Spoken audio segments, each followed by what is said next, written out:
Buenas noches. El día de hoy damos la bienvenida al abogado Juan Carlos Valera Huarcaya, quien es abogado colegiado y titulado por la Universidad de Lima, grado cum laude, experiencia en posiciones de responsabilidad, liderazgo y comunicación, amplio ejercicio profesional en seguridad y salud en el trabajo, derecho procesal laboral, derecho laboral migratorio y administrativo. El tema es principales aspectos de la inspección en seguridad y salud en el trabajo. Realizamos esta conferencia en el marco del Full Day sobre desarrollo del simulacro de SUNAFIL que se realizará el día 29 de septiembre. Gracias, doctor. Puede empezar con su ponencia. Ya, listo. Muchas gracias. Buenas noches con todos. Bueno, vamos a tocar el tema de los principales aspectos en la inspección en seguridad y salud en el trabajo en el marco de la SUNAFIL. Ahora, para poder empezar a tocar el tema de la seguridad y salud en el trabajo, primero tenemos que hablar de qué es la SUNAFIL y cómo es que la SUNAFIL hace las inspecciones en el marco de estas modificaciones que han habido hace pocos en el paquete de decretos legislativos que a muchos nos han sorprendido, que han hecho, ¿qué hago ahora? Bueno, vamos a ver cómo ha cambiado la situación y la figura y cómo es que afecta a las inspecciones de seguridad y salud en el trabajo, y al final de la exposición les voy a dar un par de tips de cómo poder afrontar a la fiscalización, que a nadie le gusta, ya sea en SUNAT o SUNAFIL, a nadie le gusta que lo fiscalicen de una manera tan agresiva, pero siempre hay formas de poder cumplir con la norma y de evitar las cuantiosas multas que a veces a una empresa la pueden llevar a la quiebra, una microempresa o una pequeña empresa, o hasta una mediana empresa, dependiendo del marco del incumplimiento que a veces el inspector define arbitrariamente, y que muchas veces, por más que uno diga no, pero esto se tiene que velar en vía judicial, el inspector te dice no, yo soy el inspector, soy la última palabra, y si no cumples te hacen la coactiva. Entonces es un problema, pero ahorita vamos a ver todo eso. Bueno, ese es el marco normativo. Que esta es la decisión 584, que es el Instrumento Andino de Seguridad y Salud en el Trabajo, y la resolución 957, que es el reglamento de esta decisión. Esas son las normas madre en las que en el año 2012 se emite la Ley 29783, que es la Ley de Seguridad y Salud en el Trabajo, y posteriormente el Decreto Supremo 005-2012-TR, que es el reglamento de esta ley. Luego, al año siguiente sale la resolución ministerial 050-2013-TR, que es la que aprueba los formatos mínimos que debe tener un sistema de gestión de seguridad y salud en el trabajo. Esos son los registros, llámese por ejemplo el RIST, que es el Reglamento Interno de Seguridad y Salud en el Trabajo, el registro de accidentes, el de incidentes y demás situaciones que ocurran, que la empresa tiene que conservar por un cierto término dependiendo de la situación que ocurra. Ahora, pero esta es la parte de seguridad y salud, pero luego está el tema de cómo es que, quién me va a fiscalizar, quién tiene facultades, si tengo descuentos o no tengo descuentos. Todo eso está contenido en la 28806, que es la Ley General de Inspección de Trabajo, y el Decreto Supremo 019-2006-TR, que es el reglamento de la Ley General de Inspección de Trabajo, que con el tiempo se han venido modernizando, han ido cambiando algunas figuras, han ido reduciéndose el factor multa. Los que habrán visto la norma cuando recién se emitió a cómo está ahora, el factor multa se ha reducido de una forma drástica, y esta está siendo revisada cada 2 años. Es más, el próximo año, digamos por julio, toca la siguiente revisión del artículo 48, si no me equivoco, que es del Decreto Supremo, donde está contenido el cuadro de multas, y que al final lo vamos a ver también. Bueno, esta es la página web de SUNAFIL, para que más o menos los que no están familiarizados con el tema puedan entender cuál es la SUNAFIL en sí, para no confundirlo con SUNAT. Esta es la Superintendencia Nacional de Fiscalización Laboral. Este es el portal web, súper amigable. Ahí podemos encontrar diferentes resoluciones, ver el trámite, ver los protocolos que han sacado en el tiempo respecto a la fiscalización, por ejemplo, de los contratos en seguridad y salud en minería y demás campos.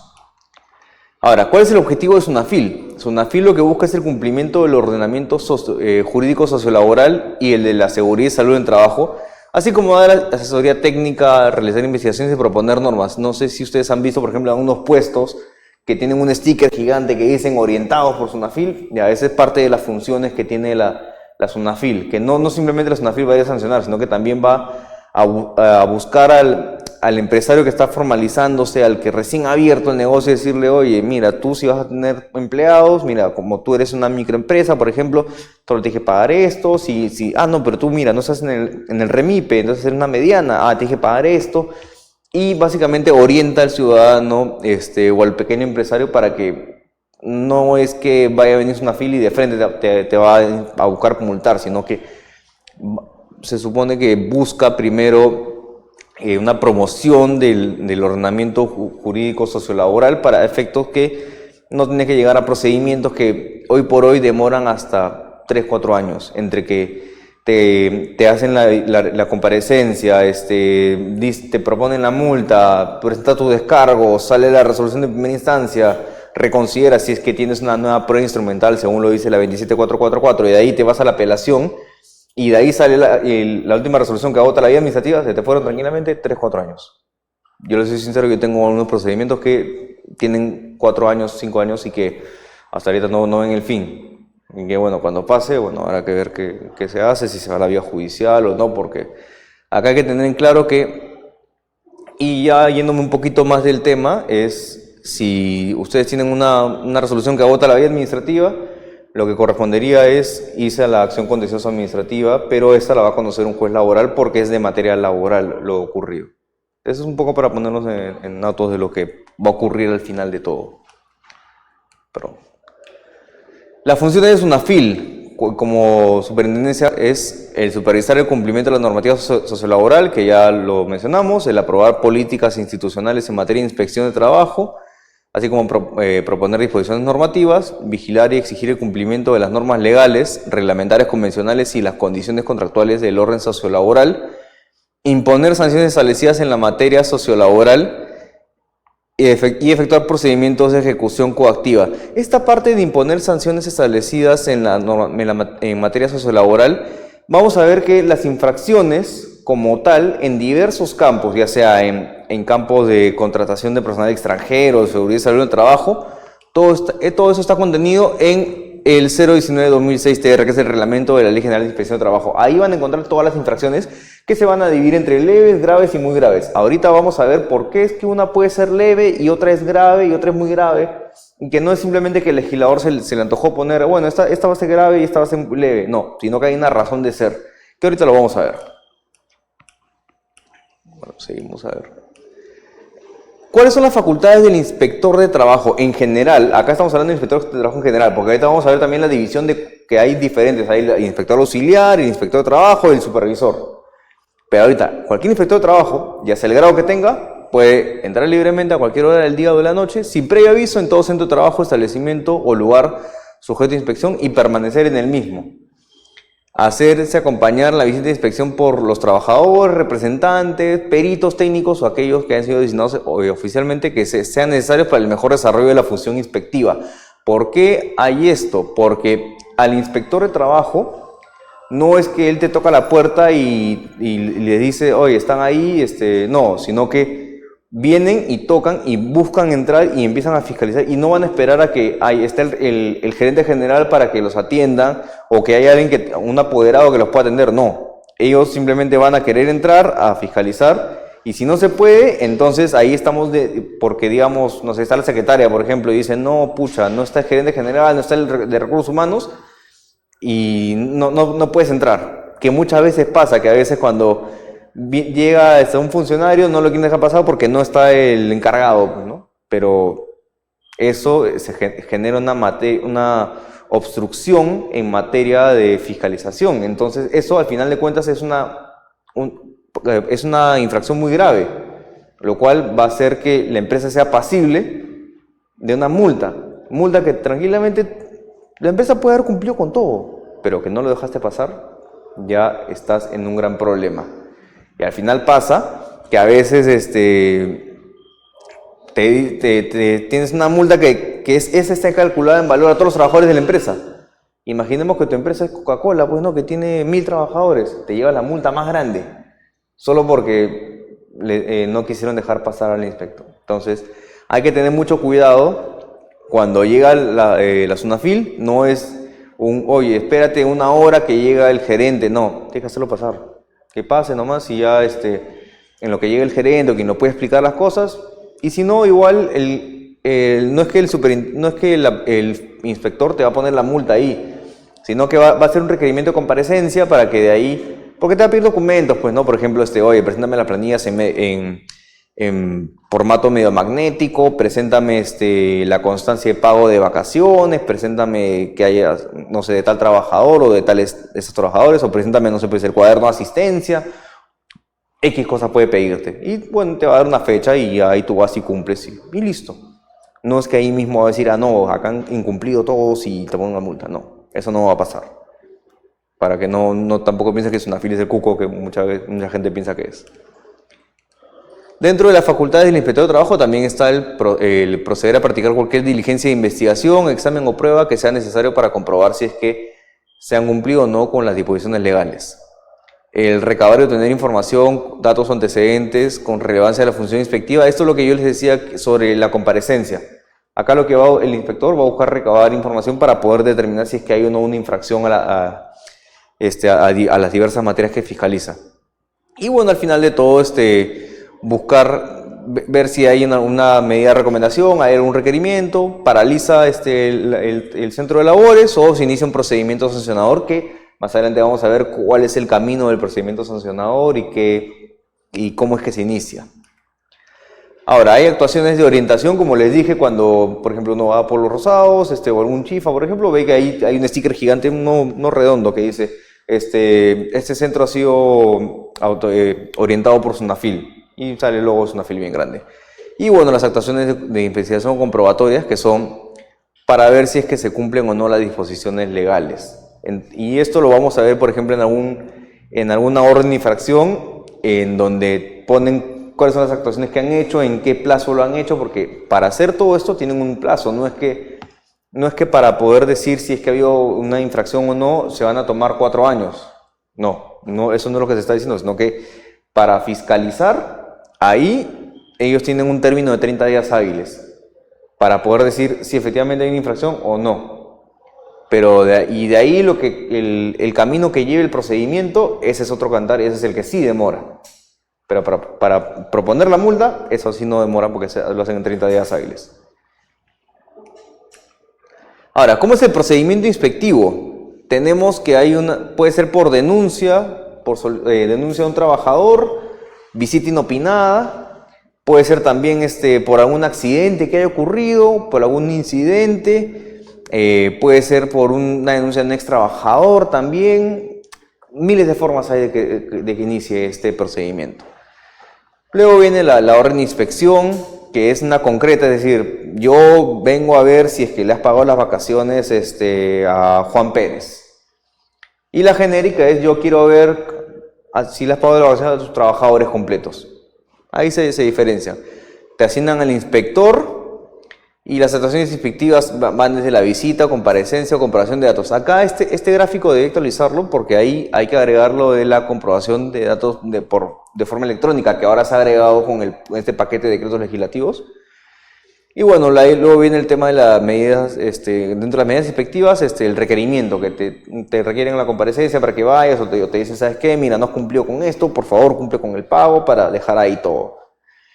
Y luego sale el informe de inspección, que es cuando te dicen básicamente que no hay nada, que ahí queda el procedimiento, o te dicen que hay una acta de infracción, con lo cual tú tienes que de ahí presentar tus descargos en el término de 15 días hábiles, y de ahí, bueno, va a salir la resolución de primera instancia en la que, bueno, acogen la multa propuesta o no la acogen, porque acá lo que tenemos es que se está proponiendo una multa.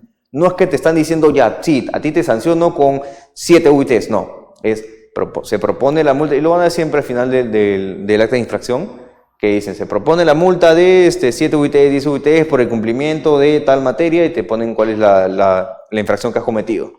Y luego ya tú vas a presentar tu descargo, vas a hacer la resolución de primera instancia, vas a proceder a la reconsideración si correspondiera, si no, de frente apelas, sale la resolución que agota la vía administrativa y ahí luego tenemos que ir a la vía judicial. Y a paralelo buscar frenar la coactiva, porque si bien que tú te judicialices no quiere decir que vas a frenar la vía coactiva, sino que tienes que presentar una carta fianza para, dentro del marco de tu medida cautelar, evitar el pago a efectos que continúe el proceso. Los inspectores, ellos son la parte más importante de todo esto. Ellos son servidores públicos. Bueno, este es un poco lo que nos dice la norma, ahora con el nuevo texto, modificado hace poco. el cual nos dice que son servidores públicos organizados por niveles, en cuyos actos merecen fe, es decir, todo servidor público se entiende que actúa de buena fe, que no actúa de mala fe. Que bueno, son seleccionados en mérito a un concurso público, que ahora vamos a ver, y que bueno, ellos están dentro del sistema de inspección de trabajo y dependiendo de qué nivel tengan, están también en gobiernos regionales. Acá es cómo es la división de inspectores de trabajo. Tenemos inspectores auxiliares, que es el primer escalón, esos ingresan por concurso público. Ahora pueden pueden inspeccionar a cualquier empresa, siempre y cuando la materia no sea complicada. Antes era a las microempresas, o a las micro y pequeñas empresas, porque solo podía fiscalizar a las que estaban en el REMIPE. Pero ¿qué pasaba?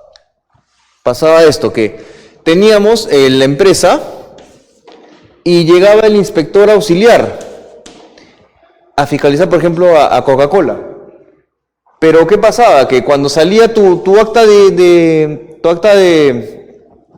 infracción, la suscribía un inspector de trabajo, con lo cual tú ya no podías deducir nulidad del acto administrativo porque se apersonó el inspector auxiliar. Pero cuidado que si no lo dejabas entrar, igual hacía que suscribiera un inspector de trabajo y te ponía la multa por no haber dejado que entre el inspector de trabajo.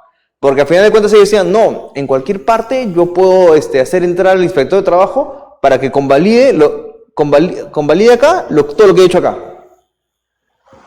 Entonces, ¿en dónde estábamos? Pues porque al final de cuentas tú tenías a que venía el inspector auxiliar, que era una persona que recién entraba al sistema de SUNAFIL, para que te pusiera a fiscalizarte, pero no era alguien que tenía el expertise completo o la experiencia completa para poder hacerlo, y hacía la función del inspector de trabajo, pero ganaba menos que el inspector de trabajo. Y al final de cuentas venía un inspector de trabajo y simplemente convalidaba lo que había hecho el inspector auxiliar.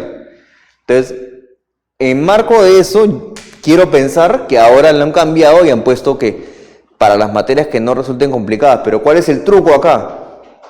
Que ¿quién va a determinar si la materia es complicada o no complicada? SUNAFIL. Y ellos van a sacar una guía técnica para poder determinar qué materia es complicada y qué no es complicada.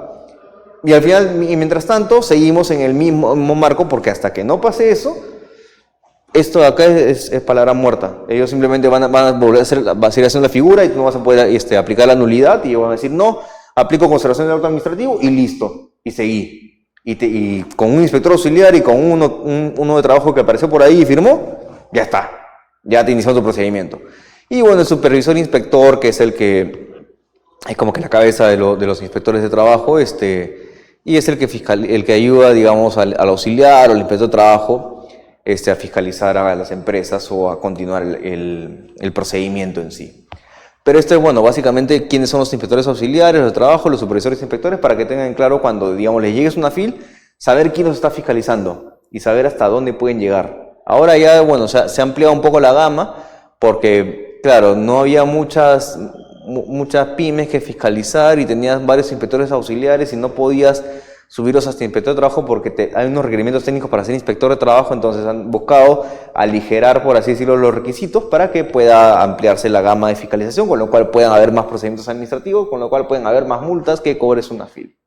Eso es básicamente cómo es que están queriendo trabajarlo o moverlo el aparato.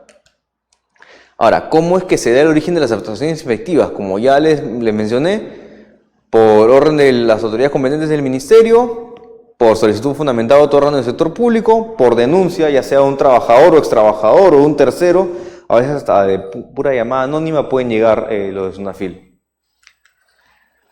Decisión interna del sistema de inspección de trabajo, es decir, de la misma SUNAFIL, por iniciativa de inspectores de trabajo. Cuando ellos, lo que quería hacer SUNAFIL en un momento que no se llegó a dar, era el cuadrante inspectivo. ¿Qué es lo que querían hacer? Que tenías, por ejemplo, tenías Lima, esta es la ciudad de Lima, por ejemplo, y lo dividías en cuadrantes. Cuadrante, cuadrante, cuadrante, cuadrante, cuadrante. Entonces, ¿qué hacías? Venía el grupo de inspectores, barrían con este cuadrante. Y de ahí barrían con este cuadrante. Y de ahí barrían con este cuadrante y así. Sucesivamente querían hacerlo. Y el plan piloto era que se den la victoria, pero bueno, no se llegó a dar esto básicamente por falta de recursos y también porque los mismos inspectores se llegaron a ir a la huelga en algún momento. Pero esta era la idea que tenían, ir barriendo como hormiguitas, pues, ¿no? De un paso, de ahí a otro, y ahí otro, y otro, claro. Pero como no tienes la suficiente capacidad de personal, no puedes hacer esto. Y eso es algo que, bueno, hubiera sido bonito ver cómo hubiera funcionado, pero no se dio. Bueno, esa petición también del empleador y los trabajadores, así como del sindicato, tanto el sindicato de la empresa como el sindicato empresarial o por sector, como ya sabemos que existen diferentes tipos de sindicato. Y bueno, eso es un poco lo que es cómo es que se origina, porque ya vimos acá que es la parte macro, pero estamos viendo acá la parte micro para ver cómo es que se da. Y bueno, las modalidades de actuación, hay comprobación de datos o antecedentes, visita e inspección a centros y lugares de trabajo, el requerimiento de comparecencia al sujeto inspeccionado, no sé si a veces les ha pasado que en el centro de trabajo les dejan su hojita verde, de Sunafil que dice requerimiento de comparecencia y te ponen la fecha y hora y te dicen qué tienes que llevar. Y que si no apareces, bueno, ya es una infracción. Y es más, te lo ponen ahí en letras negritas para que lo tengas claro. Y ahora lo que hay es el requerimiento de información por medio de sistemas de comunicación electrónica. Eso es lo que ha salido ahora hace último con este paquete de decretos legislativos que vamos a ver cómo se aplica en la realidad porque recién han empezado a hacer todos estos cambios, pero claro, todos estos cambios en el papel pueden sonar bonitos, pero hay que ver también cómo es la guía técnica para poder aplicarlo, como por ejemplo está pasando ahora con el cuadro de remuneraciones que ha salido en la guía técnica hoy día. Ahí se puede dar un poco de cuenta de cómo es que se puede cumplir con la normativa. ¿Y qué pasa después? Cuando termina la visita, por así decirlo, Sunafil va a sacar una resolución en la que, bueno, te van a dar una recomendación, o van a hacer una advertencia, o van a darte un requerimiento, o te dan cisaje para realizar las labores. Esto pasa cuando, por ejemplo, hay un accidente, hay algún muerto, y momentáneamente tienen que ver qué es lo que ha pasado, como que tú, digamos, subsanes a una deficiencia, o le des PPs a la gente, lo que sea el caso, pues, ¿no? Es así. Ahora, en caso de que no haya infracciones o de haberse subsanado las mismas, te emite el informe y ahí quedó, como ya les mencioné antes. Y si no pasa, se emite el acta de infracción y ahí se da el inicio del procedimiento sancionador. Y ahí es donde tú presentas tus descargos, porque acá lo que están haciendo es proponen. Y ahí, bueno, ahí ya se inicia todo el procedimiento y que podemos ir hasta la vía judicial. Ahora, el procedimiento administrativo sancionador, que este es un poco el wording de lo que señala la norma en virtud a las modificaciones del decreto que hubo ahora en el mes de septiembre. Bueno, te dicen que se va a iniciar de oficio con la notificación del documento de imputación de cargos y que comprende todos los actos de diligencias, por ejemplo, las visitas que hubieron, porque a veces uno cuando ve la resolución de Sunafil ves como 4 o 5 hojas y dices, oye, ¿pero qué tanto ha pasado? Y no, es que ha habido visita, te requirieron la comparecencia, tú fuiste, te volvieron a visitar, te pidieron más documentos y así, y se llenan hojas de hojas. Y bueno, básicamente ahí ponen todo lo que ha pasado y cómo es que el inspector o inspectores llegan a la conclusión de que tu empresa ha incumplido con la norma. Eso básicamente en buen romance la definición del procedimiento administrativo sancionador para el caso de Sunafil. Y ahora, este es el procedimiento administrativo sancionador en macro. Ahora, estos plazos no se cumplen, evidentemente, porque estamos en el acta de infracción con la propuesta de multa, tienes 15 días para hacer tus descargos, sale tu resolución subdirectoral, que es cuando ya te imponen la multa, tú presentas tu recurso de apelación, o reconsideración si correspondiera, ya viene la resolución directoral que confirma la multa, fin de la vía administrativa. Claro, te dicen que acá hay un recurso de revisión del Tribunal de Fiscalización Laboral, pero al final de cuentas con esto, cuando hay agotamiento de la vía administrativa, tú te puedes ir a la vía judicial. Ahora, entre que pase de tus descargos a la resolución directoral, yo les digo, tranquilamente pueden pasar años, y de la subdirectoral a la directoral, otros años más. Es decir, tranquilamente podemos hablar hoy día de un procedimiento que recién va a iniciar y tranquilamente esto va a acabar en 7 años. Porque desgraciadamente se demora mucho en resolver el órgano. Por más que uno vaya a hacer seguimiento y te digan, sí, ya está para la firma, doctor, pero no, se demora. Y ahora, vamos a ver un poco el tema de seguridad y salud, porque ya hemos visto cómo es que está SUNAFIL organizado y cómo es el procedimiento, y les hablé de las infracciones, que hay la muy grave, la grave y la leve. Pero ¿quiénes son o qué determina qué tipo de infracción es? Y es el motivo. El motivo tenemos que la leve son obligaciones formales. La grave tenemos que son actos o omisiones contrarios a los derechos de los trabajadores o cuando estos se incumplan, obligaciones que trascienden el ámbito formal. Pero la muy grave, ella la que ya tiene como trascendencia la naturaleza de un deber infringido o que afectan los derechos de los trabajadores especialmente protegidos por normas legales. Por ejemplo, el tema de no tener tu sistema de gestión de seguridad y salud en trabajo es una muy grave. No tener tu cuaderno de asistencia ya es una formal. Contratos desnaturalizados es una grave. Así, todo eso está dispuesto en el 019-2006 TR, que es el reglamento de la Ley General de Inspección de Trabajo. Ahora, estos son un poco de cuáles son las infracciones leves que vamos a revisar de forma rápida.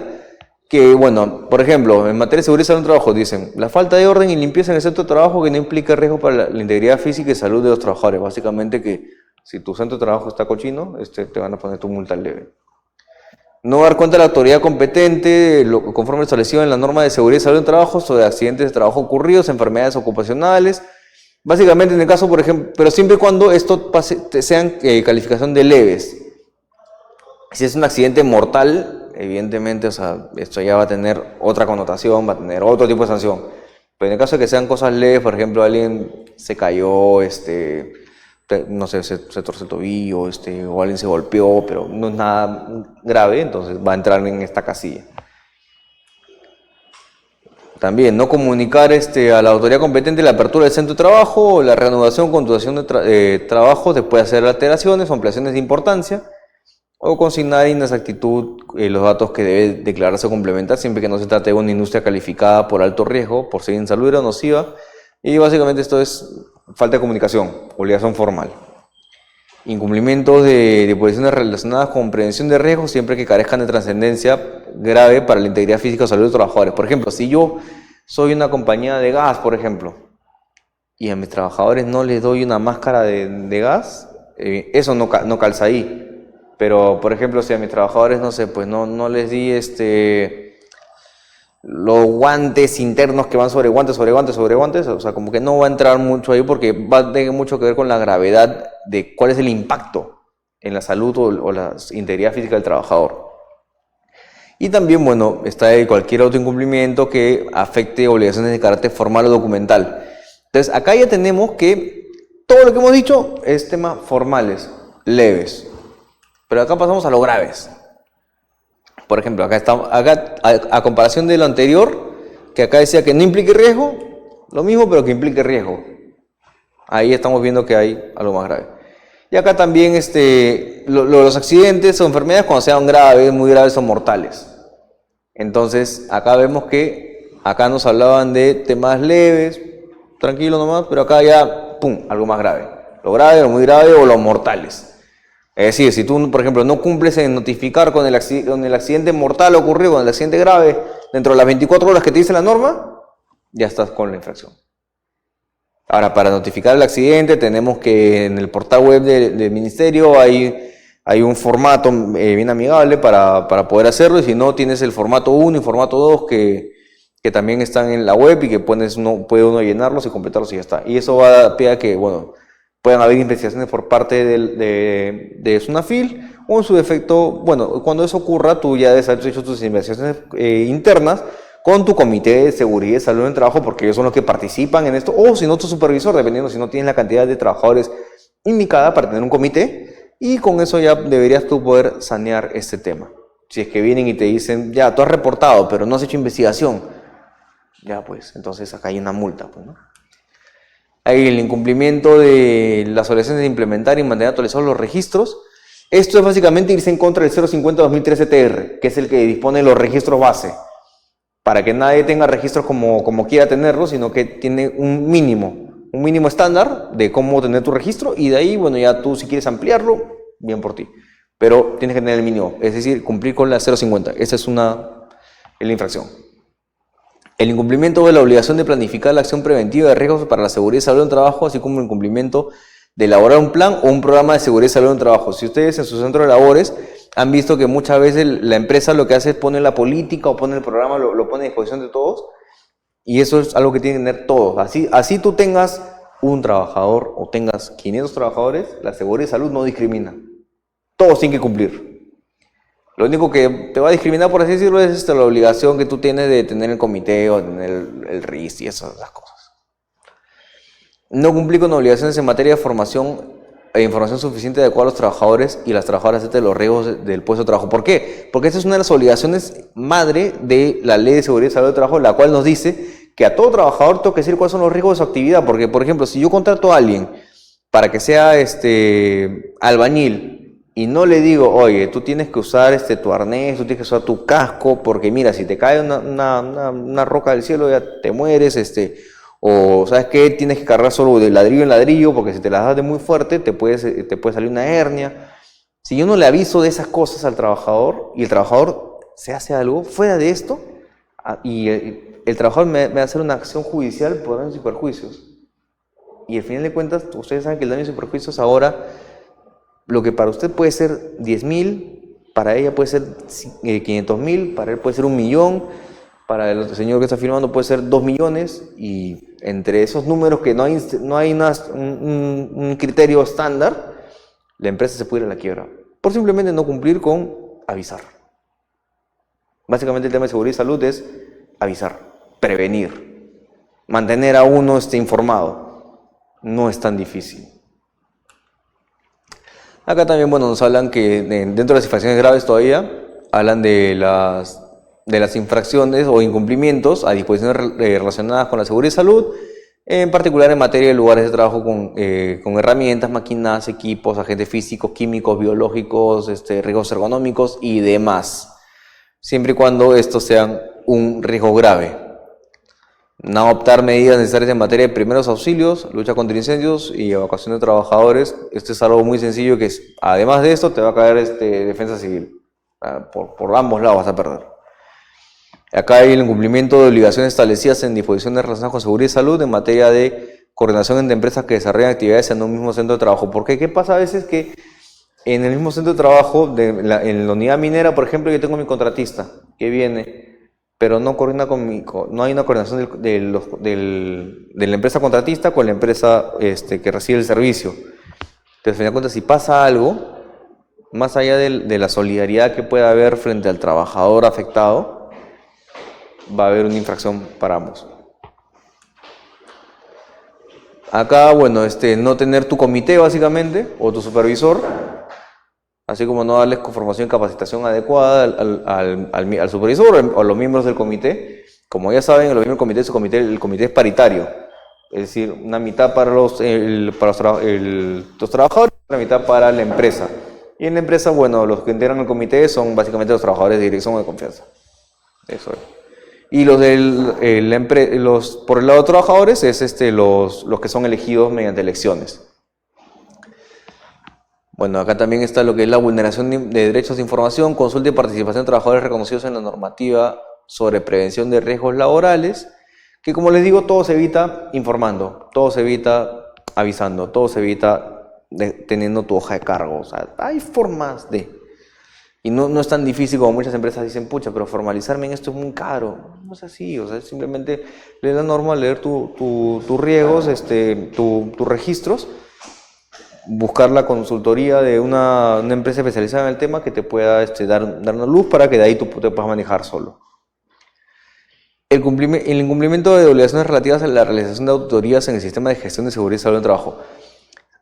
Esas auditorías, en el caso que tú seas empresa de alto riesgo, son cada 2 años. Si eres empresa que no tiene categoría de alto riesgo, 3 años. Lo señala la norma. ¿Y quiénes son las empresas de alto riesgo? La que señala el anexo 5 del reglamento de la Ley de Modernización de Salud. Ahí te dice qué actividades son de alto riesgo. Es más, en el año 2016 hubo una variación que se ampliaron las actividades, pero al poco tiempo salió una resolución que dijo, no, ¿sabes qué? Déjase sin efecto. Y volvimos al anexo inicial. No cumplir con las obligaciones relativas al seguro complementario de trabajo de riesgo a favor de trabajadores, incurriéndose en una infracción por cada trabajador afectado. ¿Cómo es el tema del SSTR, bien conocido, que es básicamente para los trabajadores que desarrollan actividades de riesgo, las que están contenidas en el anexo 5, que ya les mencioné, pero también yo puedo ser una empresa minera, pero se lo contrato a mis trabajadores de la mina, ok, pero también se lo quiero contratar a mis trabajadores que no son de la mina, pero que eventualmente van a ir. Eventualmente van a ir y por más que ellos no desarrollen actividades de riesgo, pero van a estar en un ambiente propicio. Entonces, mejor es prevenir que lamentar. O si simplemente yo puedo ser una municipalidad y simplemente le quiero contratar a todos SSTR. Bacán. Al final de cuentas, yo tengo dos formas de contratar el SSTR. Me voy por las empresas privadas o me voy por salud. Y uno dice, oye, pero ¿por qué salud se mete a tallar en este tema? ¿Por qué salud hace eso? ¿Por qué uno dice, oye, pero ¿por qué el Estado se mete a esto si ya bastante tienen con sus asegurados, pues, ¿no? Y básicamente es para evitar el monopolio. Porque si yo, como Estado, no intervengo, tengo que de ahí RIMAC, Pacífico, La Positiva y todos, hacen una concertación de precios y dicen, bueno, el SSTR para todos va a salir a 500. Entonces tiene que entrar a taller de salud para decir, oye, no, yo lo ofrezco a 200. Y al final de cuentas, bueno, el tema de la prima me dice siempre en relación a la siniestralidad de la empresa. Para lo cual también a los seguros les conviene realizar labores de prevención dentro de la empresa, porque si al final es muy caro, tú dejas de contratar con ellos. Entonces no les conviene. Y básicamente, ahí te ayudan mucho en el tema del SSTR y también en el tema de las capacitaciones que tienes que hacer como empresa. Ahora vamos a las muy graves, a las situaciones muy graves. Acá tenemos que no observar las normas específicas en materia de protección a la seguridad y salud del trabajo en el periodo de embarazo, de lactancia o trabajadores con discapacidad. Esto es muy importante porque si yo tengo una trabajadora embarazada y está haciendo una labor que podría significar un riesgo para él o los infantes que están en la barriga, y por eso se le causa un aborto, va a haber un gran problema para la empresa, no solo en materia de SUNAFIL, sino también en materia judicial.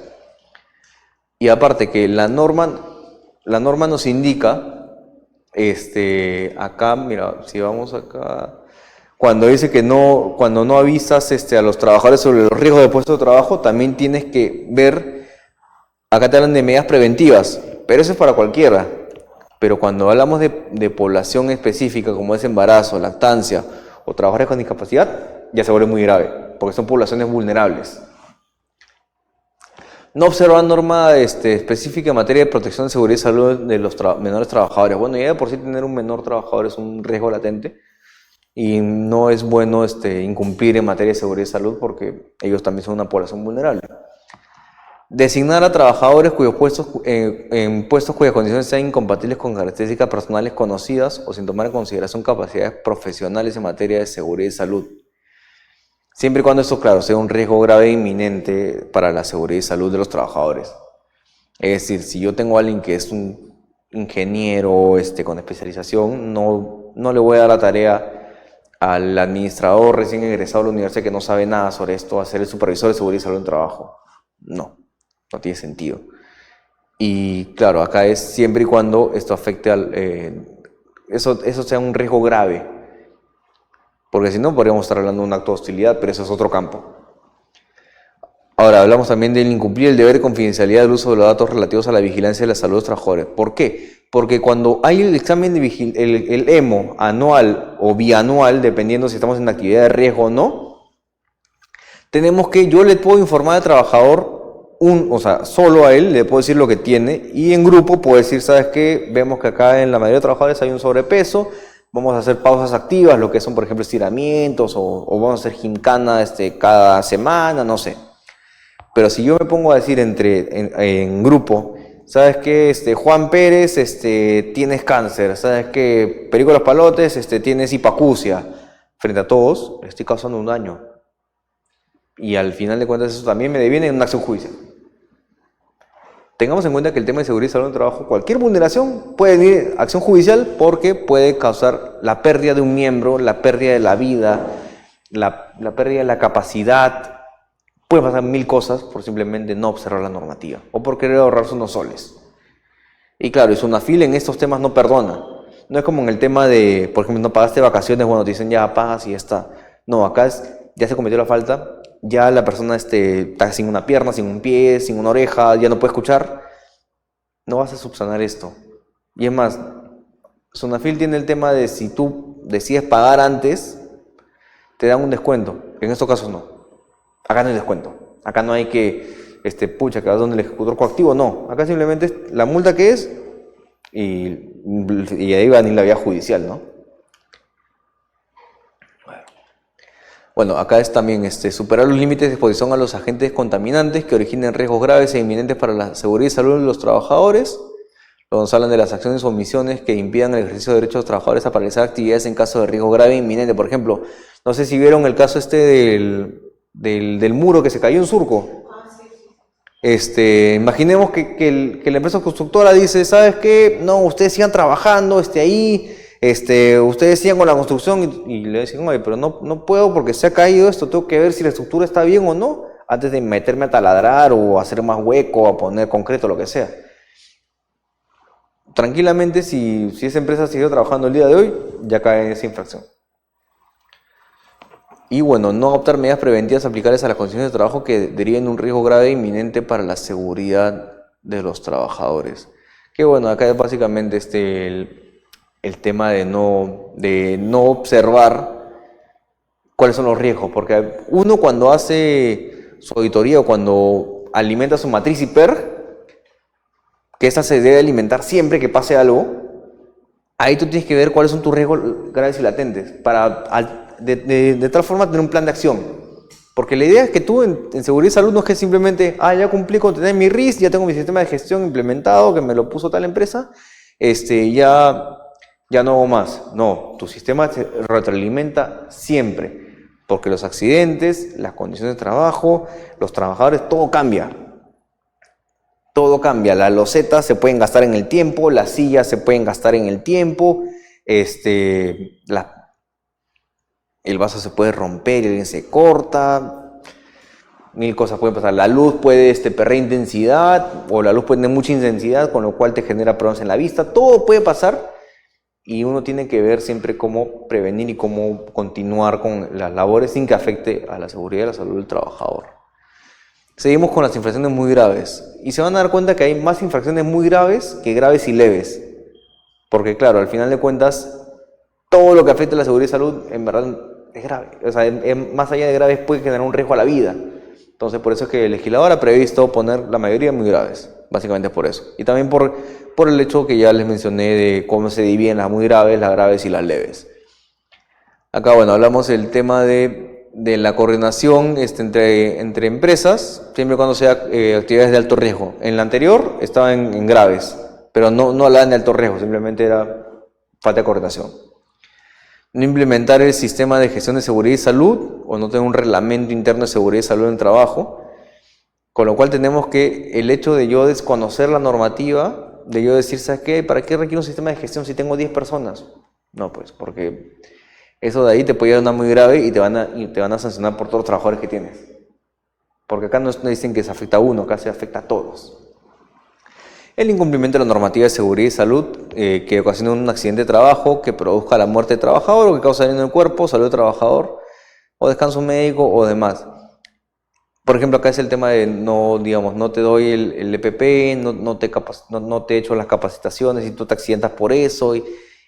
Y todo eso, como le digo, fuera de esto, te va a llevar a la vía judicial. Entonces, a todo el que esté escuchando, en verdad, tengan que tener claro que si no tienes una idea de prevención, una cultura de prevención, a la larga, esto de acá a un año te puede venir a que estés en un proceso judicial afrontando una demanda de 2 millones de soles porque a alguien se le dio pasó el daño moral, el lucro cesante, el daño emergente, o la viuda puede venir. O sea, hay que tener muy en claro que la prevención es importante para el desarrollo de la empresa. No solo para que se mantenga, sino para que se desarrolle en el tiempo. Estas son las sanciones. Como ya vimos, tenemos la microempresa, la pequeña empresa y la no MIPE, es decir, la mediana y grande. Tenemos las leves, las graves y las muy graves. Tenemos que, dependiendo de la cantidad de trabajadores, por ejemplo, el peor escenario es que es que tú tengas, por ejemplo, no tengas un sistema de gestión, seas Coca-Cola con más de 1000 trabajadores, 45 UITs te ponen de frente. Entonces, las 45 UITs hacemos la multiplicación, que la UIT está 4.150 soles, y tenemos una multa gigante. Independientemente de las demás multas que te puedan caer. Y bueno, ya tenemos que como se es un poco pensante, no le vas a poner la misma multa de acá a la microempresa. Aparte, tú no esperas que la microempresa tenga más de 1000 trabajadores en la vida.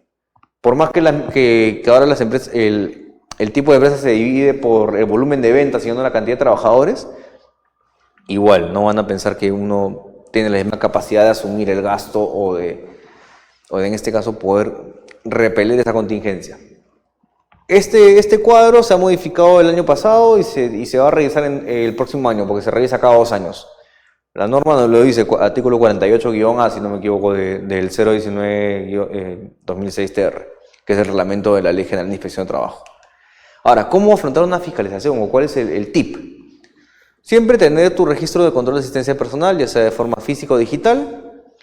En caso de actividades de alto riesgo, verificar que todos tengan la cobertura de SSTR en salud y pensiones, porque, ojo, no es lo mismo el SSTR de salud que de pensiones, son cosas muy distintas y yo puedo contratar el de salud con el salud y el de pensiones con RIMAC. Son cosas muy distintas. Tienes que ver el pago de las primas, que el personal asegurado, y tienes que ver también que el personal que ingresa a tu centro de labores a hacer labores propiamente dicho, tengan el SSTR. Y si no lo tienen, luego de requerirle tú a tu proveedor, dejar por escrito que, ¿sabes qué? Tú lo estás contratando porque el otro no lo contrata. Ya le trasladarás el costo y ya verás cómo haces. Pero tú no puedes permitir que entre alguien porque si se accidenta, se mata, tú eres ahí deudor solidario. Y va a ser todo un problema para ti porque vas a asumir el pasivo de una empresa que no tiene que ver nada contigo. Y claro, muchos dicen, oye, doctor, pero ¿no se supone que la seguridad y salud es tarea de cada empleador respecto a su trabajador? Sí, pues, pero por eso les digo que dejen por escrito que tú estás pagando el SSTR porque el otro no lo está pagando y no quieres tener problemas. Porque si no, tenemos el caso como una empresa, una minera que le dio botas a los trabajadores de la contratista, pero simplemente se las dio porque, bueno, por lo mismo, pero no lo dejó por escrito. Entonces, como le dio botas un buen tiempo, los trabajadores dijeron, oye, en verdad yo soy trabajador de esta empresa, no de la otra, porque esta es la que me da las botas. Entonces dijeron, y la Corte Suprema falló que sí, que efectivamente era trabajador de esta empresa, porque veló por la seguridad y salud del trabajo de estos trabajadores. Entonces siempre es bueno dejar todo por escrito. Siempre es bueno ver que si no la persona que está viniendo no tiene SSTR, bueno, tú vas a cumplir y vas a dar ese SSTR, pero ya verás cómo te arreglas con la empresa que te mandó el personal y también dejarás por escrito que no hay ninguna relación laboral. Y con eso ya te salvas por ambos flancos. Ahora, en el caso de contratación de empresas contratistas o subcontratistas, ver que tengan, que estas personas estén efectivamente en la planilla del tercero. Porque igual, si ellos no le contratan el SSTR porque son de mis trabajadores, dices, oye, pero entonces es subcontratista, igual tiene que tener. Tienes que ver exactamente de dónde viene esa persona. Porque si no, de ahí, imaginemos que el otro lo trae como locador, y tu empresa, confiado, deja que trabaje, y de ahí te das cuenta que esa persona ya se tomó fotos, ya se tomó fotos ahí, ya va todos los días, y al final de cuentas te demanda y te dice, oye, yo soy trabajador tuyo. O también pasa algo y Sunafil te va a caer, igualito te va a poner tu multa, pues, ¿no? Realizar la identificación de peligros y evaluación de los riesgos con la participación del personal. ¿Esto para qué? Para que puedas tener tu matriz IPER. Tu matriz IPER-C es la que te va a ayudar a eliminar los riesgos que vayan apareciendo en el tiempo en la empresa y que al final de cuentas vas a poder decir, oye, efectivamente sí tengo una cultura de prevención aquí en la empresa. Y así te evitas accidentes y demás situaciones que puedan ocurrir en la empresa. Mantener actualizados los mapas de riesgo de las instalaciones. No sé si han visto, por ejemplo, cuando van a algunas empresas, tienen un mapa de riesgo propiamente dicho, indicando acá estas escaleras son, no sé, pues, pueden tener alguna dificultad o no apoyarse o poner acá hay cierto riesgo de volumen alto, cosas así. realizar exámenes médicos en clínicas acreditadas por la DIGESA o DIRESAS. ¿Por qué? Porque los EMOS, los exámenes médicos ocupacionales, no se hacen en cualquier clínica. No es que yo me voy mando a todos a la clínica Jaime Prado y digo, ya, háganselos ahí. No, tienen que estar debidamente autorizados y usualmente se usan centros médicos ocupacionales para eso, como Cantella, por ejemplo. Hacer entrega de resultados de los exámenes médicos ocupacionales de manera confidencial y mediante el médico ocupacional. Es decir, el jefe de uno no puede venir con el EMO a decirme, oye, acá está tu resultado. No, tiene que venir el médico ocupacional e informar a cada uno por uno, de lo que ha ocurrido. Y al empleador sí le puede decir un resultado grupal. ¿Sabes qué? La mayoría de tus personas tienen un alto grado de obesidad, recomiendo hacer tal y tal cosa, jornadas de pausas activas y demás. Con lo cual ya has informado en materia individual, cada uno ya esté consciente de lo que tiene, y también en grupal para que el empleador busque mitigar esos riesgos en la salud del trabajador. Que para eso van a hacer capacitaciones, por ejemplo, de cómo alimentarse bien, temas de gimnasia, temas de primeros auxilios y demás. Cuando la empresa tenga más de 20 trabajadores, tiene que tener el RIST. Eso es clave. Igual, yo siempre recomiendo que tengan el RIST, porque uno nunca sabe cuándo puedes tener un crecimiento exponencial y no vas a ponerte a hacer cosas de apuchos, por así decirlo. En el caso de empresas que tengan más de 20 trabajadores, también es obligatorio tener el Comité de Seguridad y Salud en Trabajo de forma paritaria. Ahora, ¿pero qué pasa con las empresas que tienen varias operaciones? Entonces tú tienes que tener subcomités. Tienes tu comité central y tienes subcomités, con lo cual cumples con la norma, porque el comité general no va a ponerse a rondar por varias bases, porque muchas veces las bases están en todo el país. Entonces tienes sus subcomités y con eso estás tranquilo. Y bueno, acá también dice que tienes que verificar el cumplimiento del sistema de gestión con la resolución de Superintendencia 064/2016-TR, que es el protocolo de fiscalización en materia de seguridad y salud en trabajo en el sector industrial. Esto es por sectores, en verdad, pero también hay para sector minería y demás, con lo cual alimentas la parte general con la parte específica. Además de que en algunos casos la normativa de seguridad y salud es específica por sector. Esto es simplemente un plano general. Efectuar las auditorías de seguridad y salud de carácter independiente con empresas de alto riesgo cada 2 años, como les dije, y no alto riesgo cada 3 años. Los auditores deben estar acreditados en el Ministerio de Trabajo. Ese es para que lo tengan claro, para que vean, dependiendo de qué tipo de empresa eres, tienes que hacer auditorías. Y cada cuánto tiempo. Y esto también es el tema del lactario, que es en el caso de si tú tienes más de 20 trabajadores, o bueno, es más de 20 mujeres en edad fértil, porque no es simplemente si es tu trabajador, porque puedes tener 5 practicantes, 5 locadores y 10 trabajadores, mujeres en edad fértil, ya tienes que tener tu lactario. No es simplemente, no, la gente que está en planilla, porque si no, entonces no entra el locador ahí, por ejemplo.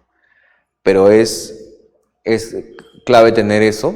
Y bueno, y también tener en claro que el horario en el que se use el lactario es considerado horario de trabajo. No es que le voy a decir a la persona, ¿sabes qué? Va a usar el lactario, pero solo en tu hora de refrigerio. No, está dentro. Y si es que el lactario no está dentro de las oficinas, está en otro lado, bueno, el tiempo de traslado es tiempo de trabajo también. Y bueno, el tema de la cuota de trabajadores con discapacidad, que ya hemos visto que, bueno, en la normativa, que las entidades públicas están obligadas a contratar personal con discapacidad en una proporción no menor al 5% de la totalidad de personal. Y en el caso de privados con más de 50 trabajadores, una proporción no menor al 3%. Ahora, hay formas de cómo, justificar que no se puede contratar personal con discapacidad. Por ejemplo, si no tengo posiciones previstas para personal discapacitado, o si es que la implementación del mobiliario me resulta sumamente oneroso, entonces también la misma norma te señala cómo es que se puede justificar la no contratación. O también es que simplemente no hubo personal que cumpliera con el currículum.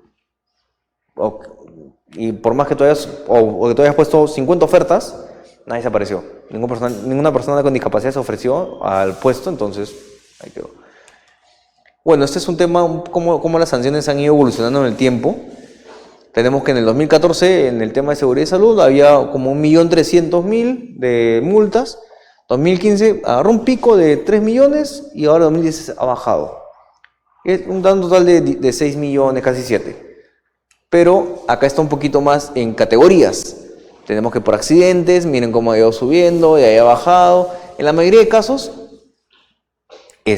ha bajado luego del 2015. Y en algunos casos ya quedó nulo, pues, ¿no? Pero vamos viendo cómo es que se ha disgregado este cuadro y ya es como que las empresas están tomando mayor deber de prevención. Y bueno, eso sería todo. Si tienen alguna pregunta. Listo, gracias, cuídate. ¿Tienen alguna pregunta? Si no, bueno, cualquier cosa, bueno, en las diapositivas está mi correo. Dígame. En el caso de Surco, como pasó y la municipalidad no permite a la constructora que inicie operaciones sin licencia de funcionamiento. Lo que pasa es que muchas veces, eso ya no es un tema que compete a la ponencia ahora, pero en este caso lo que pasa es que muchas empresas actúan simplemente sin licencia, y de ahí tenemos que vemos horas paralizadas, o que han tramitado, o que han iniciado el trámite, pero no les han dado la licencia todavía. Entonces dicen, como ya inicié el trámite, bueno, ya puedo ir empezando, pues no, para adelantarme. Sí, claro. Sí, claro. Lo que pasa es que la SUNAFIL tiene que, primero va a ver si es que... Sí, claro, o sea, la SUNAFIL se puede acercar a donde quieran.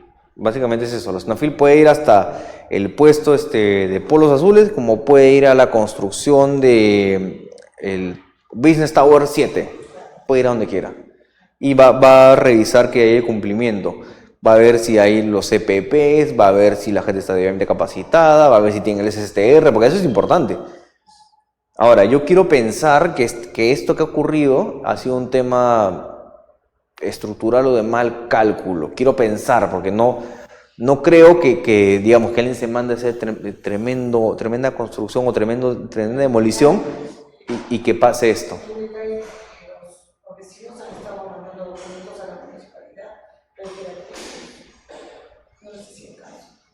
Bueno, pero eso ya también, eso ya te da mala espina también de la función edil, que ese es otro cantar. Pero digo, quiero pensar que el funcionario público, en este caso el funcionario edil, no ha tenido que ver nada con esto, y que simplemente ha sido un azar del destino, pero también podría pasar lo que usted dice, pues, que por lo que me entiendo es lo que ha sucedido.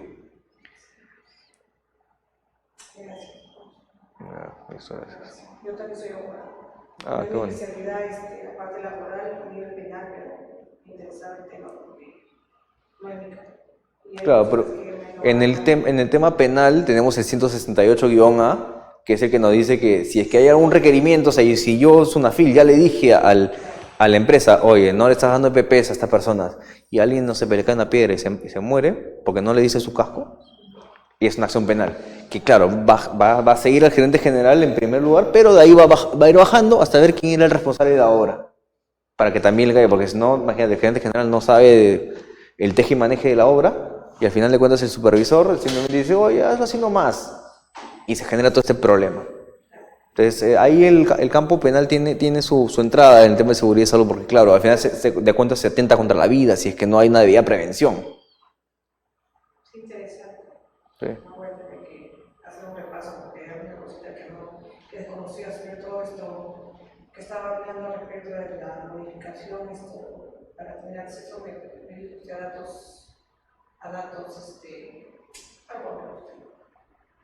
hoy día o estos días se había implementado. Lo que pasa es que claro, lo que pasa es que sí, una de las formas de poder iniciar la identificación del sujeto inspeccionado es a través de datos electrónicos, es decir, yo puedo verificar, no solo yendo a la empresa, sino también identificando dónde está, identificando a qué se dedica, para ya más o menos saber con qué ojo lo voy a ver. Pero eso es algo que, digamos, con el tiempo ya se va a aclarar cómo hacer el campo de acción, porque esto recién ha salido hace menos de un mes. Eso lo puedo encontrar Sí, pero usando el SPIG, viendo, si usted tiene acceso a SPIG, revisa las normas que yo he puesto al comienzo, revisa la 28806, que es la Ley General de Inspección de Trabajo, y la 019-2006 TR, y ahí le va a salir, si no me equivoco está en la ley, en la ley debería salirle. Y con eso ya, o sea, no va revisando, pero igual también es bueno ver Sunafil, porque la página de Sunafil, porque a veces las páginas de Sunafil ponen los protocolos ahí, protocolos que no vas a encontrar en el SPIG. Y los protocolos te van a decir cómo hacen la fiscalización, por ejemplo, cómo hacen la fiscalización de los contratos modales. Que muchas veces uno dice, oye, el contrato modal, ya tengo mis 9 variantes, y solo pongo lo que dice la Ley de Productividad Competitiva Laboral, pero el protocolo te dice cómo es que tú acreditas que efectivamente es un contrato modal, por ejemplo, de incremento de actividad, de servicio específico, o de obra, o de temporada, ¿cómo lo acreditas? Entonces, Sunafil muchas veces tiene guías que te pueden ayudar a sortear este tipo de situaciones. Y que también te pueden dar la vía judicial, a fin de cuentas. Ya, listo, de nada. ¿Te tiene alguna consulta, señor? No. Sí, ha estado claro. Sí, igual cualquier consulta, está mi correo en la presentación y con gusto le respondo. Ahora se realiza doble descargo, una en la fase instructora y otra en la fase sancionadora. Es que no son doble descargos. Si volvemos acá, vamos a tratar de volver rápido. Acá está.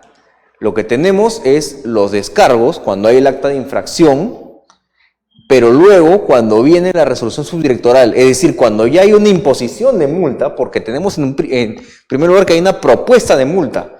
Luego de la propuesta, tú presentas tus descargos y supuestamente te van a resolver en el plazo breve, pero no pasa. Y sale tu imposición de multa, en la que ya dicen, sí, efectivamente tú has cometido tal multa, porque de estas propuestas puede que te hayan propuesto 5 multas, pero en imposición te ponen 3. Y tú, bueno, vas a tener que apelar y de ahí va a venir la confirmación. Y con eso van a decir, oye, no, mira, de las multas que te pusimos de estas 5 bajaron a 3, pero acá en verdad quedó una, y ya pues acá ya tendrás que ver si la pagas o la peleas en la vía judicial. Y eso es. ¿Había otra consulta ahí o no? Ah, ya. Listo. Sí, ya. Ah, ya.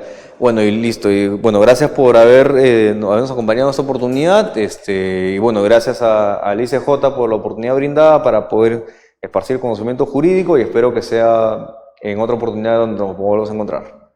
Listo.